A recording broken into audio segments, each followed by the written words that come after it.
Hey everybody, I'm Jody Vance. And I'm George-Affleck. And it's time for...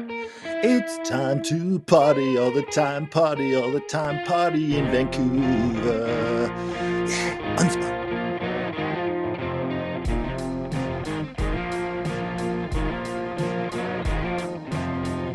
What happened? I'm referring to the Northern political party has been formed in Vancouver. Another one? Like another one? Yeah, there's Colleen Hardwick has launched the team for a better Vancouver or something like that. Tea party? Team party? Team, which was her dad's party, which was a party from the 70s. So she's relaunched a party that goes around in the early 70s with her father was Walter Hardwick, and she launched that yesterday, which would have been Tuesday. Wednesday. Oh yeah, Wednesday. We've all lost track of days. I'm so glad you're doing that too, because I have lost it this week. One of those weeks. Yeah. So it's just like, oh my God, I put a poll out on Twitter, like how many parties will there be on the ballot in the next election? Like 1, 10, infinity. Yeah. It's ridiculous. And, so who does that help? Sim's party and right. Well, who does it help? Yeah, well, which does it help not the voters? Well, okay. You're so into this. I can't even get my question in. Honestly, does it, politically speaking, you're the expert. I'm not. Mm-hmm. Does a confused ballot help the incumbent? Party politics help people choose slates. So that if they resonate with the voters, then you'll take a thing by all those people within that party. You get a bit of a bump for sure, because there's also, power numbers, strategic advertising, strategic marketing. Gotcha.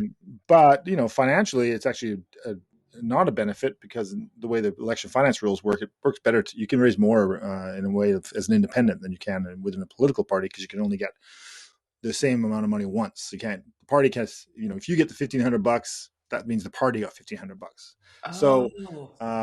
So whether she structures it like a party, but I think she'll want to have the name. So the NPA, which is the party I was a member of, that's John Cooper. With John Cooper, who's running as the mayoral candidate at this point in time. Ken Sim is ABC party, I call it, the a better city, I think it stands for. And then there's COPE, and then there is who's COPE? Well, that's Jean Swanson. Right. And then there's One City, which is Christine Boyle. And then there's a mayor who's an independent. And then there's Melissa DeGenova, NPA. She's on the council. And then there's the Green Party, which has, Adrian and Pete. And then then there's still Vision on the school board. There's one Vision on school board. And then who else is there? There's also... Vancouver First, the last election, had candidates. There was the Yes Party, which was Hector Bremner's party. Yeah. There's Mark Marison's TBD, to be determined, named party. Maybe they'll be called TBD. No. TBD, why not? Throwback Thursday party. And then I'm trying to think. There's more. Flashback Friday party. CLV party. There's a couple other ones I forget. Anyways, there's a lot of parties, and it's unusual because Vancouver. That's unique to Vancouver. Yeah. Party system. Anyways, it's just like, oh my God, seriously, another party. So everything is unique to Vancouver. Party all the time. Yes. Everything's unique to Vancouver, George, and nobody's picking up the garbage, like or the crime, or the getting. But you got your bike lanes. Stanley Park gets its bike lanes. No, it's not frozen. I just am speechless. I'm just going to wind you up. Okay, can we? Yes. When I read the ruling, we're talking about the ruling that the judge has ruled that the suit against the suit against the park board and the city, I guess the park board specifically.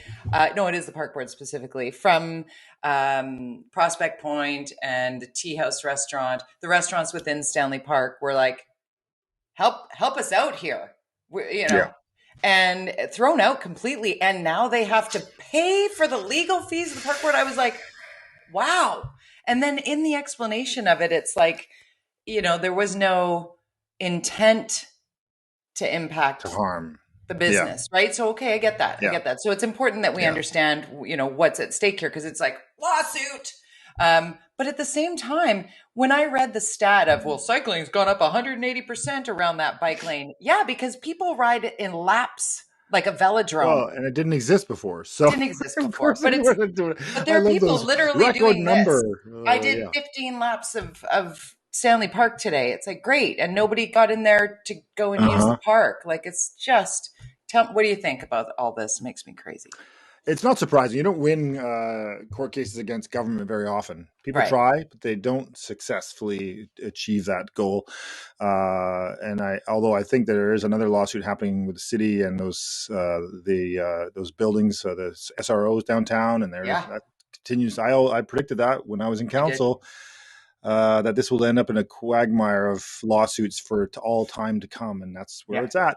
Anyways, that's a sidetrack, but it shows you. I like that sidetrack though, George, because you've said that consistently. What are we at? Like 141 episodes of UnSpun, and early days, like way back early days. You're like, watch, this is now going to be a battle. It's going to, the dollar value is going to be valued at $1, and it's going to be a thing, and then it's going to go to court, and nobody's going to live in these buildings for decades. Yeah.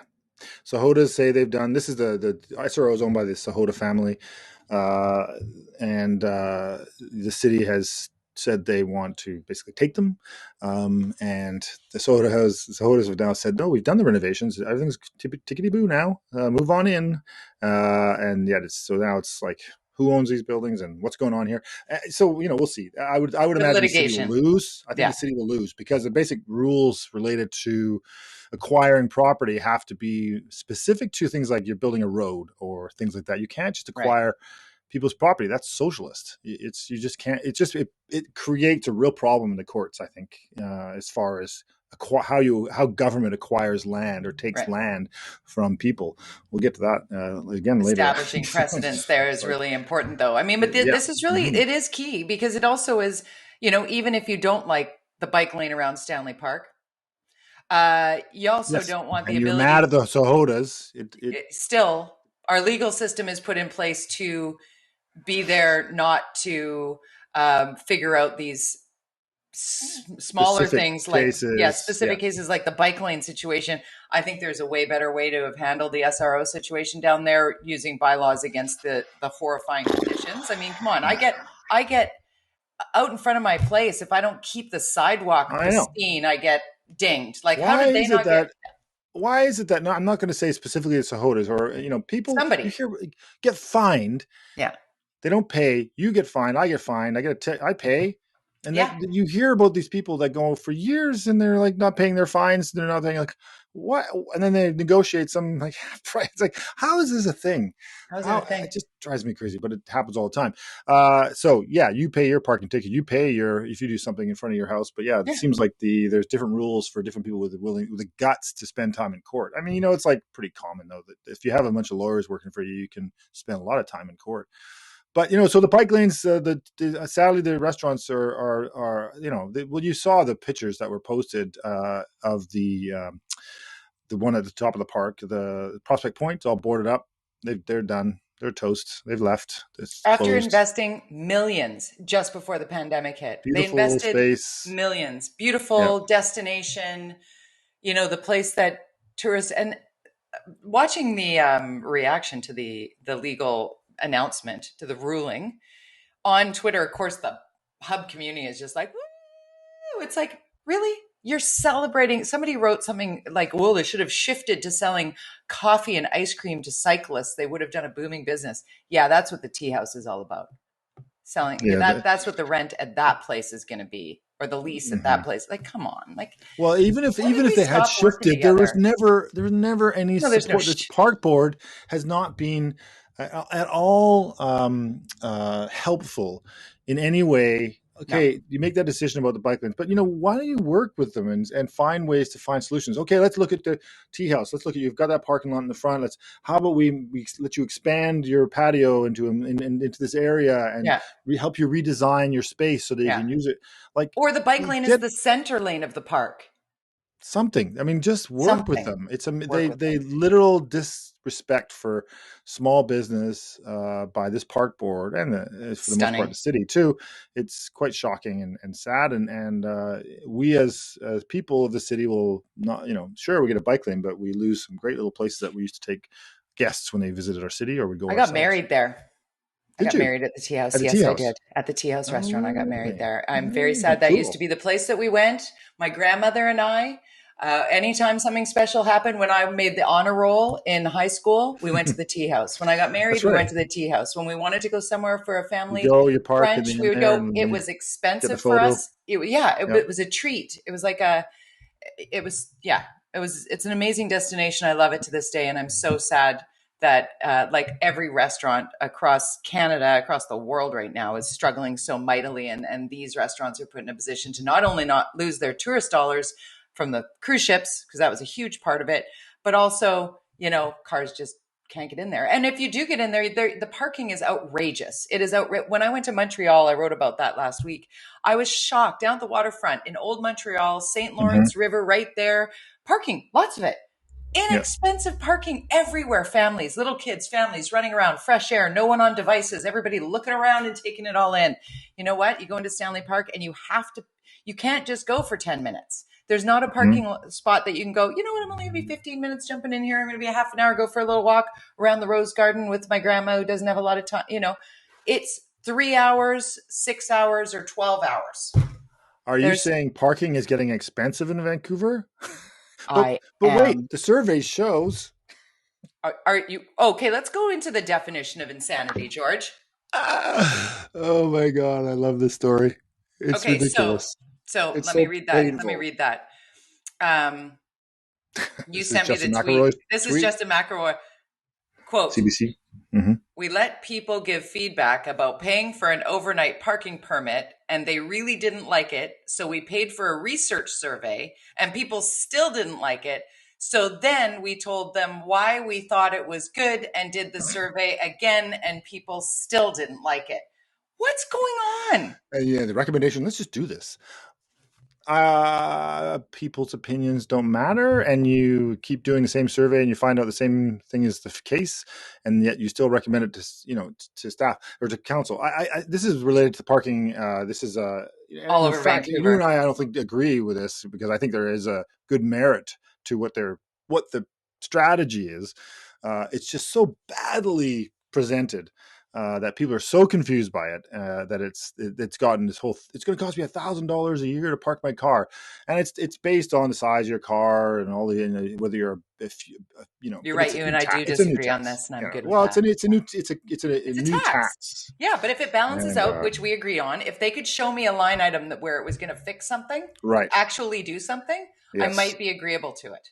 Yes. But I already pay for the residents only parking on my street. It's in my taxes. I also pay for the elementary school in the neighborhood that I no longer use, but I will pay for that because that's the type. And you also pay for the bike lane in Stanley Park. Pay for the bike lane in Stanley Park. I'd like to be able to utilize the things, fix the parks, mow the lawn, fix the water feature, clear out the garbage cans that the coyotes are eating out of. It's not just people feeding them. It's that they're, right? The argument they're using is this was this council with its 200 motions in 3 years. One of them was related to the environment and sustainability, and that in order to tick the boxes that this council said you needed to tick, that we need to tick, they needed to find a way to stop big cars from being in the city. They got to get the fuel and the greenhouse gas emissions down. Well, how do you do that? You discourage people from having big cars. And if you have a big car, sure, you're going to have to pay for that. And then that money, of course, would go to whatever, sure. So they're they justified to council, we're ticking a box for you. So you can say no to this, but then you're saying no to your own decision. 200 motions or whatever. to put sustainability first as a city priority. So it's this really interesting dilemma that this council has to understand. And that's why this council has been so unpragmatic. They don't understand the impact that the things that they put on the floor in the council chamber has on the multiple spin-off of all the different things it has an effect on. And they have these goals, these random goals, 10, 11 people with different goals, no strategy, no plan, no collective goal, no collective no definition of council. right? Yeah. A council And just is so supposed to be a chaos. collective who work together. And I have to say at this point, while we do have opinions about how council is run and how staff work, there are a lot of very good, hardworking people at City Hall. I mean, it needs to be pointed out that there are a lot of really, you and I talk about this a lot when we're preparing for this, in laying down UnSpun. But there's a lot that seems to have shifted in specifically Vancouver City Hall and municipal politics in Vancouver that is so unique in so many ways with the charter and the da-da-da, so much, right? It just makes me, it makes me frustrated that Yes. can we not get to a point perhaps where we might learn from those places and spaces across the country, across the province, even across Metro Vancouver, where we might be able to They draw just upon need how $1 things are working billion there. more, Jody. Just more money. That's what they need to make things work. They just Not give buying more it. money. But we're You're all going to going get to move out. another tax increase. And guess what's going to be cut? Street cleaning. I guarantee it. In order to get to their 5% goal, you can watch that the streets budget won't go up. It's just going to be, because they have all these priorities, all this money being spent on all these different places. And then so you can't do it all. And so you have a council that has multiple priorities and not one or two key priorities, which could be, clean up, so keep the city clean. how do we do that? Not a Like, priority. that's what I'm going to ask of one of those parties that you named off the top, whatever they are, whoever it is, whomever wants to take it on. If one of them says, I will commit to the basics of keeping our city clean and safe, I will vote for them. Clean and safe. I They want won't win. this. It smells like urine in the city. That Because party there's won't win. nowhere to go to the bathroom because we're only That building one bathroom for $1 million. that party won't win in an election in this city with the way people vote in the city. People want you to talk about affordability and sustainability. Those are the two issues that matter to Vancouverites more than anything else. But it's People who not vote, affordable nor sustainable. Like, none of it's working. ironic. But if you promise that you're going to make it more affordable and you're going to focus on the environment, buzzwords. That's how you get the mushy middle. In Vancouver, you win with the mushy middle. So how do you get that vote? So if John Cooper, and he clearly is pushing towards what you're asking for in the NPA, cleaner city, safer city, working with our police force, come on. Not going to win. You're not going to win. Unless, of course, you have 16 billion parties on the center and center left. So it's hard to say where all these parties are landing. I mean, that's true. Team, I don't know. This new Team Party, I don't know. I think it'd be further right than NPA by the looks of it. And then you have what does that mean? Marison. What does that mean? Further right than the NPA? They don't want change, which is considered, So I would say that any progressive voter, and progressive, I hate that term, but people who consider themselves progressive are quite often centrist or left, even though you can be. Am I the progressive here? Am I the progressive? Yeah, what is progressive, right? It's progressive is considered socialist or something. I don't understand it. Progressive means change. Yeah, so, progressive means willing to move on the things that aren't working. In my mind, it's considered a left wing or centrist. Can't the right wing, even though the progressive conservatives, stole it for a long time, which they shouldn't have got rid of that. It's ironic. Progressive conservative, that's impossible. But you can be progressive. It's purple. You can be progressive and conservative. Yeah. I know it's hard to put that in your brain. Anyways, the point is, I believe Vancouverites. Can I just say that is in my brain? Because I know that you are both fiscally conservative and socially progressive. You are that. I am Canadian. You are. You look at the vote. Look what happened in the federal election. How many you got? The federal Liberals are 100% representative of the mood of the electorate in not only Vancouver but of the region. Yeah. People have become center, slightly left of center in this region, and so if you are going for the right of center and that you're trying to get that to win an election, you're not going to win. Okay, so this takes us to our next subject. Really, it's a perfect segue into provincial politics in a very NDP province that we have become in British Columbia. The first Liberal debate took place. What do you think on that front of the leadership race? I was surprised actually at how feisty the Liberals were. The debate was. These are guys that have been saying that they're going to be friendly. It's going to be a friendly leadership campaign. Little But exchange. they were going at each other, and they were all attacking Kevin Falcon. And I thought he didn't perform that well. I was quite surprised at that he didn't perform that well as a front runner. Because I think if you meet him and he knows his stuff, he's got a plan, he understands how he can implement that plan more than I think the other candidates. That's not a slight against the other candidates, but the guy's been in office, so understands, he was the head of many departments for a long time, transportation and health and finance. So he knows the process. He knows the ins and the outs. That's how it comes across. I didn't see the debate. Full disclosure, I did not see the debate. Yeah. But you do go after the front runner. That's like classic. Of course. Yeah. And the Liberals, just for people's understanding, they're going to have what's called a ranked ballot. So you're going to have all the names on the ballot, and you choose your first choice, second choice, third choice, fourth. And so you really don't know if Kevin Falcon doesn't get 50% in the first ballot, then he goes to second ballot. So then you end up maybe with your second choice winning, which is kind of what happened last time with Andrew Wilkinson. That's how he kind of came up the middle, where you thought that Diane Watts was going to be the candidate, and then she didn't pull it off. Remember that night? God, does that ever feel like a million years ago? Yeah. Holy moly. It does. Anyway, so it's going to be interesting. That's not till February. Yeah. It's hard for them to get a lot of attention. It's going to be tough to beat the NDP. Obviously, it's 3 years is a lifetime in politics for the next election. But I would say that whoever wins this leadership will probably be leader through the next election and then the next election, because I can't imagine there's going to be an assumption that this is a rebuild. Kevin Falcon talks about changing the party name. That's a priority, he said.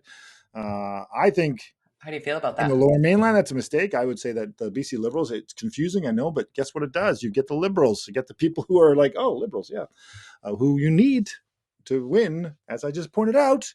In the Lower Mainland, you need to get that mushy middle. You need to get the people who kind of float around left to right. They're centrists, Has he talked about what he would change it to or what it should be? Has he mentioned? No, but there's lots of like the BC party or there's like that's a thing. Branding is really, really hard, and especially now, confuse the electorate, and it just gives the Conservatives, the other party, a chance to kind of get in there and get them while they're rebranding the party. So it's very, very risky, and changing a name doesn't change what's going on behind the scenes or. Right. Leadership is leadership. And if you can show leadership, I don't think people care what the name of the party is. So, and a party must evolve. I mean, that's part of it as well. If people, as you say, you don't so much vote for someone, you vote someone out, right? Yeah. You've taught me that lesson very clearly. And there were a huge swaths of voters in British Columbia who voted out the prior Liberal leader, right? Mm-hmm. So Wilkinson, yes, right. Then, well, you could argue that Christy Clark did win the popular. No, I actually meant the race that. Yes, Wilkinson got basically. You're right. Done. Yeah. It feels like forever that Christy Clark was premier. I mean, it just feels like so much time has passed because this pandemic has been such a crazy mind bender. But is it not over? Isn't it over yet? Well, if we could get some more people vaccinated, George, and politically speaking, it's still very much on the table for some voters. I sent you a tweet. Do you want to read that tweet from Mike Bernier? Did. Oh, yeah, Mike Bernier. I thought it was very interesting. I'm going to quote here. You're very good at sending me the tweets. It says, quote, this is Mike Bernier on his Twitter. I have had many people in my riding say they won't vote for me again because I promote the vaccine. So I promise to keep doing my job and promote the vaccine so hopefully they can stay safe and healthy to exercise that right. Mike Bernier is the MLA up in Dawson Creek. Yeah, Peace River which is South. North. Yeah. So it's one of the worst numbers of vaccinations in the province. Close to the worst, which is actually Fraser East, yes. which is Chilliwack and Abbotsford and Mission and Agassiz and Harrison, which now have extra special limitations for the unvaccinated, specific to unvaccinated. I think that's really interesting that listening to Dr. Henry at her regular briefing now, which there was a lot of information in this one. But when she was speaking to the fact that if you live in this area and you're unvaccinated, you are limited to where you can go, how many people can come to your house indoors, how many people can come to your house outdoors. It's not even your neighbor who's vaccinated, free to move about the building.